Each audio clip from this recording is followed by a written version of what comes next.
என் மக்கள் சொல்லிட்டாங்க விஜய்க்கு போடுறதுன்னா அவனுக்கு வீட்டுல இடமில்ல மாட்டாங்க. இனி எனது ஓட்டு மகன் விஜய்க்குத்தான் என்று மூதாட்டி ஒருவர் பேருந்து பயணத்தின் போது வெகுளியாக பேசும் வீடியோ இணையத்தில் வைரலாகி வருகிறது. ஓட்டு யாருக்கு? எனக்கு ஓட்டு விஜய் தான். எதனால? எதனாலன்னா மாற்றங்கள் ஏற்பட்டு எங்க அம்மாலையா ஐயாவையும் எங்க கட்சிக்காரனும் சேர்ந்து அந்த கட்சிக்காரனும் சேர்ந்தே கொண்டு விட்டாங்க.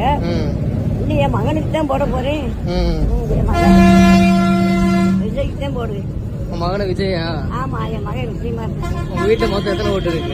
எங்க வீட்டுல 10 ஓட்டு இருக்கான். 10 ஓட்டும் யாருக்கு? என் மக்கள் சொல்லிட்டாங்க விஜய்க்கு போடுறதுன்னா அவனுக்கு வீட்டுல இடமில்ல மாட்டாங்க. மாற்று கட்சிக்கு போடுவீங்களா? மாற்று கட்சிக்கு திமுக அதிமுகவுக்கு?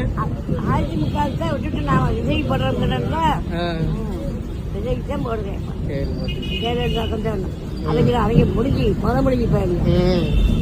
அவங்க தானே கொண்டாங்க. எங்க கட்சிக்காரன்னா அவன் கொண்டிருப்பான அம்மாவை. அம்மா எத்தனை நாள் செஞ்சிச்சு நாட்டுக்கு.